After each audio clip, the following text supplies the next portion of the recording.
hamon, spaghetti at fruit salad. Ilan lang sa mga karaniwang handa ng mga Pinoy sa Medianoche. At sa isang tindahan sa Quiapo, tingi-tinging hamon ang dinadayo doon. Nakatutok live si Julius Segovia. Julius! Yes, Mel, sabi nga ng mga nakausap namin, hindi na raw mawawala pa sa hapagkainan ng pamilyang Pilipino ang hamon pag Medianoche. Kumbaga sa pelikula, box office hit ang tindahang ito ng hamon sa Quiapo, Maynila. Dito makikita ang iba't ibang klase ng ham. Kaya pinipilahan ng mga customer. Ang ilan sa kanila, galing pa raw sa malalayong lugar. Taga Baguio ako, dinayo ko lang because I've heard about it. 900 pesos per kilo ang pige ng baboy. Kaya umaabot ng mahigit 4,000 piso ang kada piraso nito. Si Karina Samson, halos 5,000 piso ang nagastos para sa ham. Pagdating ng bagong taon, talagang pinaghahandahan namin itong New Year namin. So kahit medyo magastos po Once a year lang naman. Kahit mabigat sa bulsa, tradisyon na rin daw ng pamilya ni Tony Santos ang maghanda ng hamon sa Medianoche. Parang kulang kasi ang ating Medianoche pagka walang hamon. Nandyan ang hamon, nandyan ang tasty, nandyan ang hot chocolate, queso de bola. Yun ang pinagsasaluhan natin, Perme. Pero para sa mga kapusapera, pwede pa rin daw makatikim ng hamon dahil pwedeng makabili ng 1/4 nito. 500 pesos ang kilo ng American sweet ham, kaya ang 1/4 nito, 125 pesos. 700 naman ang kilo ng pineapple sweet ham at ang kilo ng Chinese sliced ham, 900 pesos. Talaga namang mahal ang hamon eh. Kaya doon na lang sa scrap kasi gusto ng mga bata yung kinukot-kot yung mga apo ko. Sa isang supermarket naman sa Makati, manipis pa ang taong namimili ng pang Medianoche nang umikot kami kaninang alas 12 ng tanghali. Wala namang pagtataas sa mga presyo at sapat din daw ang supply ng mga produkto. Marami ring supermarkets at grocery stores ang bukas hanggang bisperas ng bagong taon. Usually kasi 30 and 31. Diyan dumadami yung tao. Morning pa lang hanggang gabi, marami ng tao niyan. Karaniwan ring handa sa Medianoche ang fruit salad. Ang 3 kilogram fruit cocktail na rekado nito mula 153 hanggang 188 pesos depende sa brand. Ang 250 ml condensed milk, 36 hanggang 52 pesos depende rin sa brand. Ang creamer, depende rin sa klase ang presyo. Mabibili mula 39 hanggang 54 pesos. Sa magluluto ng spaghetti, hanggang 78 pesos ang kilo ng pasta. Mahigit 180 pesos naman ang kilo ng ground beef. At ang 1 kilogram pack ng tomato sauce, 60 pesos. Payo ng Philippine Amalgamated Supermarkets Association, maghanap ng ibang brand na mura pero may katulad na kalidad. Mel, kung healthy living ka naman, bakit daw hindi raw subukan itong mga prutas na bilog na pinaniniwalaan din nga naghahatid ng swerte dahil nga sa hugis nitong bilog? Nandito tayo ngayon sa Quinta Market sa bahagi nga ng Quiapo sa Maynila at alamin natin ang presyo ng mga prutas dito. Nandito si Ate Ani. Ay, magandang gabi po. Pakiano naman sa amin kung magkano ba yung presyo ng mga prutas na tinitinda nyo? Dito po, 80 to 100 pesos per kilo. 60 to 80 pesos. Ate, pakibanggit natin yung bawat prutas para alam nila kung magkano yung presyo. Dito po yung golden melon is 80 to 100 pesos per kilo. Ang suha po is 80 to 100 pesos din per kilo. Ang bayabas po natin na native is 60 to 80 pesos per kilo. Ang Fuji po is na malalaki, 50 pesos per kilo. Ang ubas po is 180 to 200 pesos per kilo. Ate, nabanggit mo sa akin kanina na medyo tumaas ka mo yung presyo. Ano ba to? Inaasahan na mas tataas o ano ba magiging lagay ng presyo sa mga susunod na araw? Sigurado pong tataas kasi po, yearly na po yan eh. Every day, pagdating po ng 30, 31, tumataas na po yan. Basta 29 ng gabi hanggang 30 ng gabi, tataas na po yan. Baka may ipapayo po kayo sa ating mga kapuso na naghahabol na gusto makabili rin ng prutas na bilog. Kung mapipapayo ko lang po sana, mga 29 to 30 na po kayo pumili. Kasi po, pwede nyo na po ilagay yan sa, sa rep ninyo para meron na po kayong naka-preserve at hindi na rin po kayo makakasiksikan sa mga taong maraming bumibili. Mel, ayan nga, dahil medyo nagtataasan na yung presyo ng prutas na bilog, pinapayuhan din ng Department of Agriculture ang mga mamimili na bakit hindi raw subukan yung mga locally produced na mga prutas nga para nang sa gayon ay medyo mura. Yan muna ang latest mula rito sa Quiapo sa Maynila. Balik sa'yo, Mel. Maraming salamat sa iyo, Julius Segovia. Para parang Chinese New Year, mabenta rin po ngayon yung mga malalagkit na kakanin. Para raw ito sa patuloy na pagsasama-sama ng pamilya sa darating na taon. Nakatutok si JP Soriano.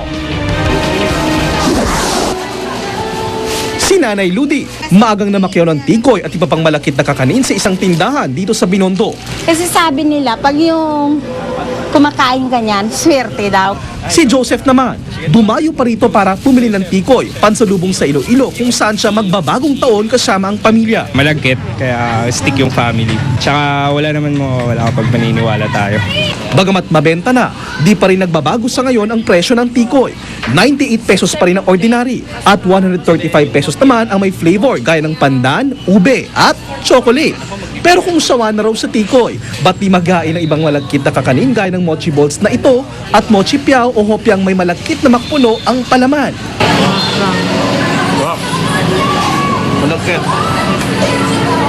Bukod sa malagkit, taglay raw nitong isa pang katangian ng papaswerte sa bagong taon ang pagiging bilugan. Yeah, it's unite the family.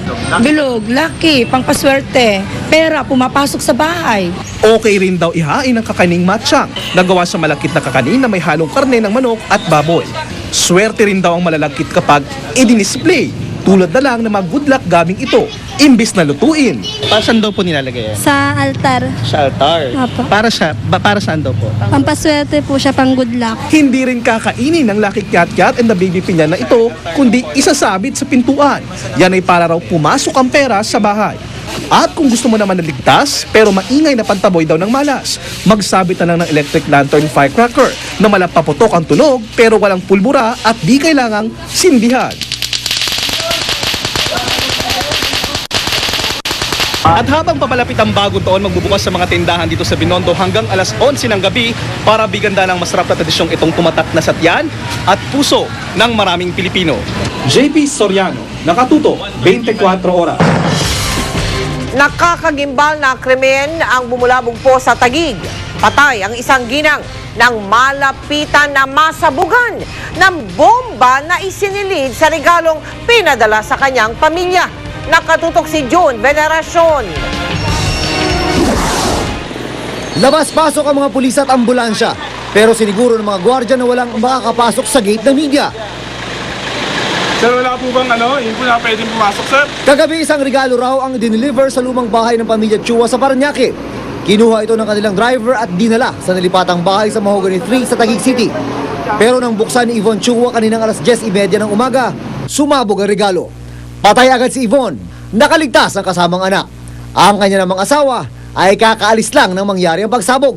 Apparently, doon sa position ni Yvonne ay nakaupo siya sa sofa at malamang nasa lap niya yung pakete habang binubuksan.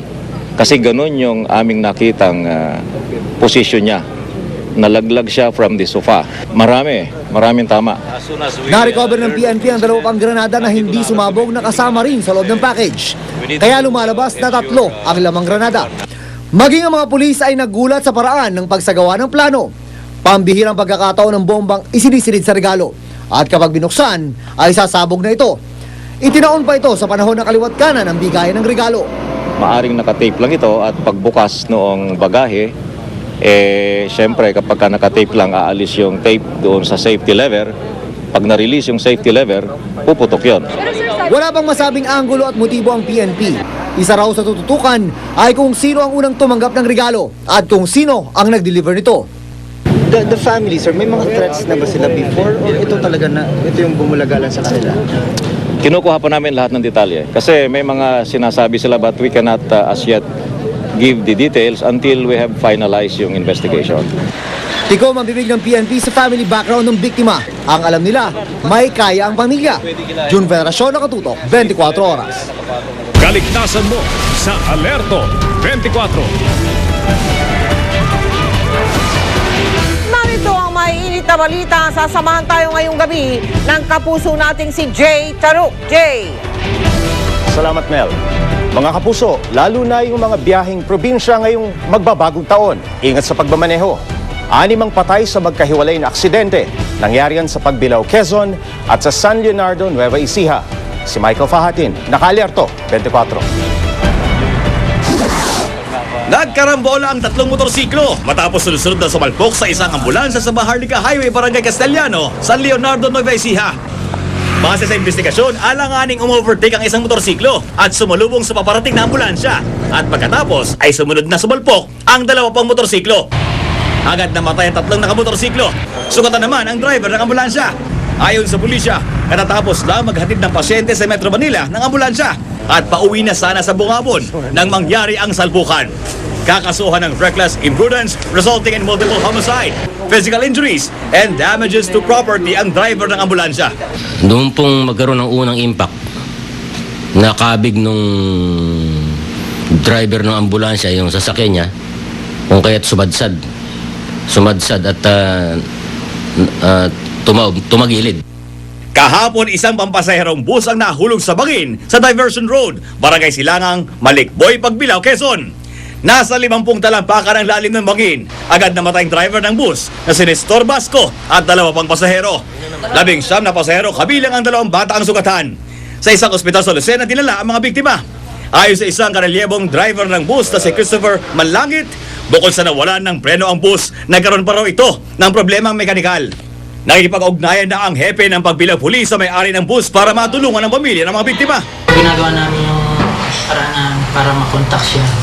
Michael Fate, Nakalerto, 24. Isang lalaki naman ang sugatan ng rumampa ang minamaneho niyang kotse sa isang center island sa Quezon City. Matulin daw ang pagpapatakbo ng driver na hinihinalang lasing. Si Oscar Oida, Nakalerto, 24. Alas 12:45 na madaling araw nang mistulang lumipad ang kotseng ito matapos lumampas sa center island sa bahaging ito ng IBP Road, Barangay Batasin Hills, Quezon City. Kung hindi pa nga naharangan ng mga kaputol-putol ng mga sanga ng puno, marahil ay tuluyan tumilapon sa kabilang lane ng kotse at nakadamay pa ng iba pang mga sasakyan. Sa loob ng kotse, natagpuan ng motoridad ang ilang bote ng mga beer. Susundan ko pa lang yung nasaktan sa ospital doon ko pala malalaman kung nakainom yun. Ang natitiyak lang daw nila, pihadong matuloy ng takbo nito kung kaya't nagkadurog-durog ang unahang bahagi ng sasakyan. Ang mga tama sa gilid, indikasyon daw na ilang beses itong humampas nang magpaikot-ikot ito. Dahil itong foreman to, sigurado matulin ang dating nito. Agad namang naisugod sa pinakamalapit na ospital ang driver ng kotse na kilalang si Tristan Pichay. Ayon sa kaibigan ng biktima na agad na pumunta sa pinangyarihan ng aksidente, may iniwasan daw na tricycle si Pichay. Mama ho dito may iniwasan po. Oscar Oide, Nakalerto, 24. Isang jeep naman ang sumalpok sa isang construction site sa Pasig. Muntik na raw mapahamak ang mga trabahador na natutulog doon. Si Dante Perello, Nakalerto, 24. Binangga ng jeep na ito ang harang ng isang construction site pasado alas 4 ng madaling araw kanina sa may Ortigas Avenue, corner C5 Extension, Pasig City. Bagamat walang nasaktan, nalagay naman sa balag ng alanganin ng 10 pasahero ng jeep at maging ang may 13 trabahador na natutulog sa construction site. Muntik na kasi silang tamaan ng switch ng kuryente at ng mga nakaimbak na LPG at acetylene tank. Kunti na kami mamatay. Saan kayo natutulog, boss? Diyan ako sa kabilang barracks lang, yung barracks na yun. Barracks yan. Kwento ng driver, galing daw siya ng crossing sa Cubao at papunta sana ng Morong sa Rizal nang bigla raw mawala ng preno.